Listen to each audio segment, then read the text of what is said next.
Hey hi friends, welcome to my channel and welcome to a new blog. आज मैं फिर से आ चुकी हूँ एक नई वीडियो लेकर। तो फ्रेंड्स, जैसे कि आपको पता ही होगा कि लास्ट जो ब्लॉग थी वो जामाई षष्ठी स्पेशल थी, क्योंकि मैं मायके गई थी जामाई षष्ठी के लिए।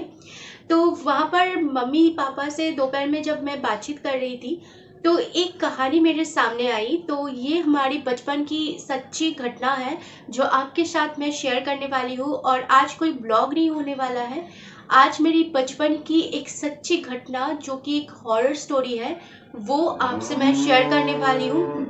और फ्रेंड्स, मैं पहले ही माफ़ी चाहती हूँ आपसे, क्योंकि यहाँ पर ये भैंस की तबेला है तो यहाँ पर बहुत ही ज़्यादा वो शोर आती है। तो इस बात की मैं कुछ नहीं कर सकती। तो मैं आपसे माफ़ी मांगती हूँ इस बात के लिए, ये डिस्टरबेंस के लिए। तो मेरी बचपन में हमारी जॉइंट फैमिली थी। तो वो फैमिली मतलब हमारी एक पुरानी घर थी, वहाँ पर हम सब लोग मिलके रहते थे। फिलहाल तो सब लोग सेपरेट हो चुके हैं और अलग अलग घर बना लिया है, मेरे पापा ने भी अलग घर बना लिया। पर हमारे पुराने घर अभी तक है और वो बहुत ही बड़ा एक बिल्डिंग है। जो आपको पता ही होगा कि पुराने ज़माने के घर कितने बड़े होते हैं, तो हमारे घर भी उतना ही बड़ा था। और वहाँ पर हम लोग करीब 20 लोग रहते थे। बात कर रही हूँ तब इंफ्रास्ट्रक्चर शहर की इतना अच्छा नहीं था और हम एक छोटी सी टाउन से बिलोंग करते थे, तो यहाँ का इंफ्रास्ट्रक्चर बिल्कुल भी अच्छा नहीं था। और वहाँ पर इलेक्ट्रिसिटी की बहुत ही प्रॉब्लम होती थी फ्रेंड्स, क्योंकि अगर वहाँ पर थोड़ा भी तूफान आया हो, मतलब थोड़ा भी बारिश हुई हो और ज़्यादा तेज़ हवा बहने लगी तो ही उन लोगों ने मतलब CESC जो वेस्ट बंगाल में पावर सप्लाई करते हैं वो लोग पावर कट कर देते थे। तो ऐसा ही हुआ था एक तूफान की रात। तो वहाँ पर हमारी इलेक्ट्रिसिटी कट हो चुकी थी, तो तूफान के आने से पहले ही इलेक्ट्रिसिटी उन लोगों ने कट कर दिया। तो उस तूफान की वजह से हमारी पावर कट हो चुकी थी, मतलब शाम की कुछ 5 बजे। तो वो तूफान तो 10 बजे तक थम गया था, पर इलेक्ट्रिसिटी की कोई अता पता नहीं था। तो हम लोगों ने वहाँ पर मतलब हमारे जो बड़े बुजुर्ग थे और जो आसपास पड़ोस के लोग थे, सब लोग मिलकर CESC को कॉल किया और उनको बोला कि जल्दी से हमारी इलेक्ट्रिसिटी को फिर से लाइन को जोड़ दो। तो बहुत ही रिक्वेस्ट करने के बाद उन लोगों ने 2 इंजीनियर्स को भेजे रात के करीब 2 बजे। तो वो लोग काम करने लगे। तो वो मोहल्ले के सारे लोग इकट्ठा होकर देख रहे थे एक पोल के पास जहाँ पर बिजली गिरी थी, इसलिए वहाँ पर मतलब बहुत ही मेस हो चुकी थी। तो वो दोनों इंजीनियर्स वहाँ पर काम कर रहे थे। तो एक इंजीनियर ऊपर वहाँ पर काम कर रहे थे और एक नीचे थे, उनको हेल्प कर रहे थे। तो फ्रेंड्स, हुआ ये था कि जब वो इंजीनियर्स ऊपर काम कर रहे थे इंजीनियर, तब अचानक से उन लोगों ने मतलब वहाँ पर पोल पे बिजली स्टार्ट कर दी CESC वालों ने। उनको ये पता ही नहीं था कि 2 इंजीनियर्स वहाँ पर काम कर रहे थे, जो मेन ऑफिस के लोग हैं उनको पता नहीं था कि वहाँ पर इंजीनियर्स काम कर रहे थे, तो उन्होंने बिजली स्टार्ट कर दी। तो ये बहुत ही दुखद घटना है फ्रेंड्स, मैं मुझे बताते हुए भी बहुत दर्द हो रहा है, मतलब बहुत ही दुख हो रहा है कि जब भी इलेक्ट्रिक आ गया, करंट आ गया, तभी ऊपर जो इंजीनियर काम कर रहे थे वो एक झटके से नीचे गिर गया। तो उनका हालत बहुत ही खराब था, क्योंकि वो पोल से बहुत ही तेज बिजली दौड़ती है, आप सब लोगों को पता होगा। तो तब इंफ्रास्ट्रक्चर अच्छा नहीं था, वहां पर किसी के पास भी गाड़ी नहीं था, तो एम्बुलेंस को तुरंत कॉल कर दिया गया था। तो एम्बुलेंस को आते आते भी 3 घंटा हो गए थे। तो आस पड़ोस के कोई भी लोग उनको अपने घर में नहीं ले जा रहे थे। तो मेरे पापा और मेरे ताऊ जी ने उनको लेकर सीधा हमारे छत पे गए, उनको बेसिक ट्रीटमेंट उनकी तरफ से हो पाए वो सब कुछ किया। तो उन्होंने उनको गर्म दूध पिलाया, जो भी उनके बस में था वो सब कुछ किया। इसी ले जाते जाते भी काफी देर हो गई और उनको एडमिट करने के बाद 1 घंटे से ज्यादा वो लोग बचा नहीं पाए। तो ये बहुत ही दुखद घटना थी। तो उनका डेथ हो चुका था। तो उनकी फैमिली ने उनकी फ्यूनरल सब कुछ सही तरीके से उन लोगों ने किया। तो ये बहुत ही एक दर्दनाक घटना थी फ्रेंड्स। और इस घटना के बाद ही हमारे घर में बहुत अजीब तरह की कुछ चीजें स्टार्ट होने हो गई थी। तो पहले तो सब कुछ हमारे घर में नॉर्मल थी, हमको ऐसा कुछ भी फीलिंग्स नहीं होती थी। लेकिन इस घटना के करीब 10 दिन बाद से हमारे घर में बहुत ही अजीब तरह की घटना स्टार्ट हो गई। हुआ ये था कि होता ये था कि रात के 12 बजने के बाद से हमें लगता था कि छत पे कोई दौड़ रहा है। और वहां पर कोई ईंट लेकर खेल रहा है, ऐसा लगता था। मतलब ऐसा लगता था कि कोई छत पे दौड़ रहा है और उनके साथ साथ ईंट भी वहां पर मतलब गिर रहा है, इतना तेज आवाज आती थी। तो हमारी जो पापा ताऊ जी वो सब लोग जाकर चेक करते थे। जब वो सीढ़ी से छत तक पहुंचते थे तब देखते थे कि वहां पर कुछ भी नहीं है, कोई भी आवाज नहीं है, सब कुछ नॉर्मल होते थे। पर वो जब फिर वहां पर लौट के सीढ़ी तक आ जाते थे छत की, तब फिर से वो घटना शुरू हो जाती थी। तो आस पड़ोस के लोग भी, उन लोगों को भी ये सुनाई देती थी, वो उनको भी अजीब लगता था। वो भी अपनी, उनमें से भी कई लोग छत पे जाकर चेक किया कि क्या हो रहा है। तो आसपास के घर में सब कुछ दिखता था। तो वो लोग भी जब छत में जाते थे तो उनको भी कुछ नहीं दिखता था। पर फिर वो भी जब उनकी सीढ़ी तक पहुंचते थे छत की, तो तब घर बहुत बड़ा बड़ा होता था, तो उनकी छत भी बहुत बड़े होते थे, तो छत से सीढ़ी तक की डिस्टेंस भी काफी होता था। तो वो भी जब सीढ़ी तक पहुंचते थे, वो वहां पर सब कुछ नॉर्मल हो जाता था। और सीढ़ी तक पहुंचने के बाद से ही फिर से वो सारी डरावनी आवाजें स्टार्ट हो जाती थी। हॉरिफाइंग जो पार्ट ये थी कि वहां पर किसी के हंसने की, जोर जोर से हंसने की आवाज आती थी, और फिर जोर जोर से वही इंसान रोने लगते थे, और वो एक मेल आवाज थी। मतलब पहले लगता था कि वो जोर से हंस रहे थे और फिर वो जोर से रोने लग जाते थे, ऐसा आवाज आती थी। तो सबको कुछ हिंट्स तो मतलब मिल ही चुकी थी कि क्या हो रहा है। पर फिर भी हमारे घर वाले जो बड़े थे उन लोगों ने इस बात को इग्नोर कर दिया, क्योंकि हम घर में बहुत सारे बच्चे थे। तो अगर वो इन सब को ज्यादा ध्यान देते तो हम सब डर जाते, इसलिए उन लोगों ने इन सब बातों को इग्नोर कर दिया। पर सबसे हॉरिफाइंग पार्ट जो था वो ये था कि जो उसकी कुछ ही दिन बाद, मतलब 1 डेढ़ महीने बाद ही मेरी बड़े भाई, मतलब मेरी बड़े ताऊ जी की बेटे की शादी थी।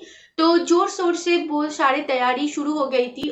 तो हमारे घर में बहुत सारे रिलेटिव्स थे, तो घर में जगह कम थी, इसलिए मेरे मम्मी, मेरे पापा, मेरे ताऊ जी, मेरे बुआ के सारे बेटे, मतलब बहुत 7-8 लोग छत पे सोने के लिए चले गए। तो पहले 2 दिन बहुत नॉर्मल गया, उनको कुछ भी ऐसा फील नहीं हुआ, और हम सब भी हैरान थे कि वहां पर भी कुछ नहीं, कुछ भी आवाज नहीं आ रहा था। तो घर वाले ने सोचा कि चलो अच्छा है कि सब कुछ पहले जैसा हो गया है। पर यही से सबसे हॉरिफाइंग पार्ट जो स्टार्ट होते थे। तो एक रात क्या हुआ, सबसे मतलब छत पे मेरे बुआ की, बड़ी बुआ के बेटे, मेरे पापा, मेरे बड़े ताऊ जी और मेरे छोटे ताऊ जी एक साथ सो रहे थे, और बाकी 4 लोग अलग सो रहे थे, मतलब कुछ ही डिस्टेंस पे सो रहे थे। तो एक रात क्या हुआ, बड़ी बुआ की जो बेटे, मतलब मेरे भैया को ऐसा लगा कि बीच रात में उनको कोई उनके नाम से बुला रहा है। तो उन्होंने आंख नहीं खुली, तो उन्होंने नींद पे ही जवाब दिया कि क्या है, क्या हुआ, कुछ बताओ। तो उनको लगा कि उनके आसपास जो सो रहे हैं वो ही उनको बुला रहे हैं। तो उन्होंने आंसर दिया, पर फिर भी वो लगातार उनको बुला रहे थे। तो उनको कुछ अजीब लगा कि क्या हुआ, मैंने तो आंसर भी दिया पर फिर भी वो बुला रहे हैं मुझे। तो उन्होंने जब अपना आँख खुला, तब उन्होंने देखा कि एक 6 फीट लंबा इंसान, जिसका मतलब शकल कुछ ज्यादा क्लियर नहीं था, पर वो 6 फीट लंबा था, और वो उनको देख रहा था और जोर जोर से हंस रहा था। तो ये देखकर वो तो चौंक गए, और उनको लगा वो सपने देख रहे हैं। वो बार बार मतलब वो देखने लगे, पर वो एक ही चीज देखने लगे, और कुछ सेकंड के लिए तो वो बिल्कुल स्टैचू हो चुके थे। फिर वो जोर से मेरे पापा को बुलाया कि मामा देखो ये क्या हो रहा है। तो मेरे पापा ने जब उठा तो उनको भी दिखा कि वैसे ही एक आदमी वहां पर खड़ा है, उनको देखकर हंस रहा है। तो पापा तो बहुत ही जोर से डर गए और सबको बुलाने लगा जो आसपास उनके सो रहे थे। तो जब सबने उठा तो किसी को भी वो चीज नहीं दिखी। तो उन सब लोगों ने इनको ये भरोसा दिलाया कि चलो, तुम लोगों सोने से अचानक से तुम्हारे नींद टूट गए थे, इसलिए शायद तुम लोग सपना देख रहे थे, ऐसा कुछ भी नहीं है। उन लोगों ने भी इग्नोर कर दिया, और अगले दिन फिर से वही चीज देखी, और कुछ और लोगों ने भी देखी। जब सब लोगों ने एक साथ देखी तो तब जाकर उन लोगों ने यकीन किया कि हाँ, ये सचमुच हो रहा था। तो और एक चीज मैं बोलना भूल गई थी, और उसके दौरान और भी कुछ हो रहा था कि जब वहाँ पर सारे रिलेटिव्स थे, बहुत ही ज़्यादा लोग थे, तो बाहर से कुक को मंगवाया गया था कि उनको कुकिंग के लिए बाहर से लोगों को बुलाया गया था। तो वो अपनी जो सारे बड़े बड़े बर्तन लेके, उनका हेल्पर्स, वो सब हमारे घर में आए थे और वो दूर से आए थे, तो वो सब लोग भी हमारे छत पे ही सो रहे थे। तो ऐसा अचानक से लग रहा था कि सारे जो बर्तन है वो गिरने लगे और इधर उधर बर्तन फेंकने की आवाज आती थी। और जब लोग नींद से जग जाते थे, जब उठ के देखते थे कि क्या हुआ, तो उनको कुछ भी नहीं, ऐसा कुछ भी नहीं दिखता था। अचानक से अजीब अजीब, बहुत ही अजीब अजीब आवाज आती थी। ऐसा लगता था कि कोई चिल्ला रहा है। जो पैंडल किया गया था, अचानक लगता था कि वो पैंडल टूटा हुआ है। पैंडल टूटने की आवाजें आती थी। बहुत ही एक हॉरिफाइंग सिचुएशन तैयार हो चुकी थी। और क्योंकि घर में शादी का माहौल था, तो सब लोग थोड़ा सा डर गए थे कि क्या होगा और हम लोग कैसे इस चीज को मैनेज कर पाएंगे।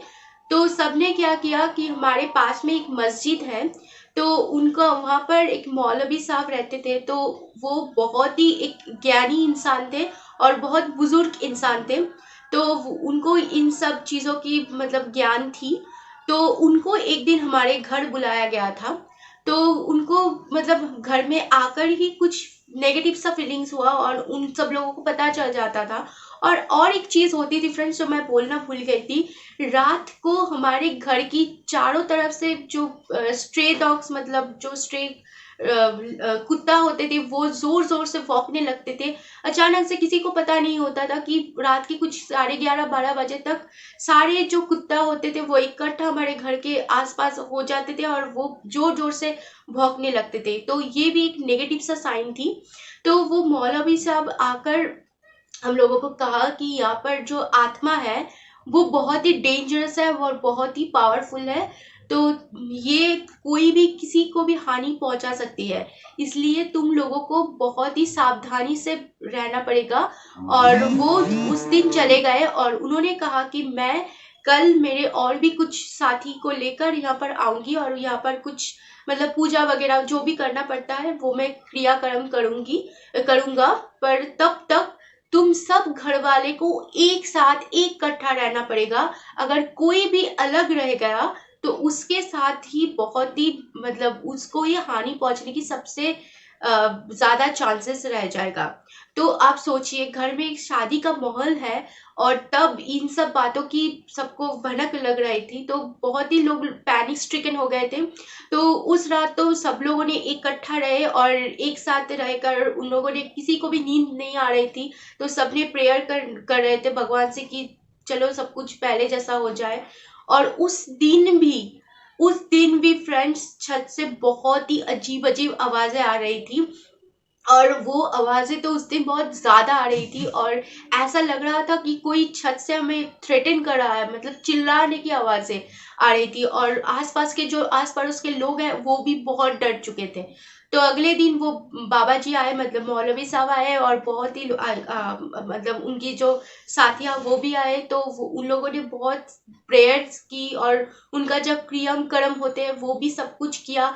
और जब मैं ये इस बात की एक आई विटनेस हूँ कि जब वो चीजें वो लोग कर रहे थे, तब छत से एक ऐसी आवाज आ रही थी और वो आवाज दिन में आ रही थी फ्रेंड्स, ये रात में नहीं। और मैं ये कोई कहानी मैं आपको बनाकर नहीं बता रही हूँ, ये एक सच्ची घटना बता रही हूँ, इसलिए मुझे गुज़बम्स आ रहे हैं क्योंकि हम लोग उस घटना की आई विटनेस थे। तो वहां पर जब वो लोग क्रियाकर्म कर रहे थे ना, तो छत से मानो ऐसा लग रहा था कि कोई जोर जोर से चिल्ला रहे हैं पर किसी को वो दिख नहीं रहा है। सारे मोहल्ले के लोग इकट्ठा हो गए थे और सबको वो सुनाई दे रहा था। फिर बहुत पूजा, बहुत क्रियाक्रम, सब कुछ खत्म होने के बाद वो जो मौलवी साहब, वो हमें दिलासा दिया कि वो आत्मा अभी जा चुका है और वो अभी तुम लोगों में से किसी को भी हानि नहीं पहुंचाएगा, वो यहाँ से जा चुका है।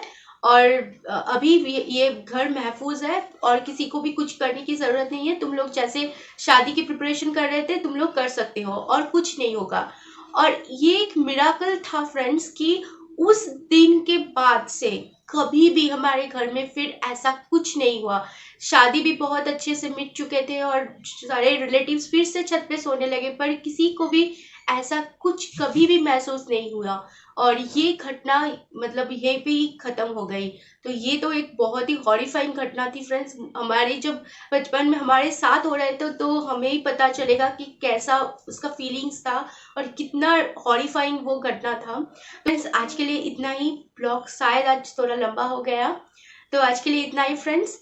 मिलते हैं फिर अगले ब्लॉग पर। और अगर आपको इस स्टोरी और मेरी वीडियो अच्छे लगे तो प्लीज़ लाइक कर देना, शेयर कर देना, और चैनल पे आप नए हैं तो चैनल को सब्सक्राइब करके पास में जो बेल आइकन है उसको ज़रूर ज़रूर क्लिक कर देना। तो stay safe. Thank you for watching.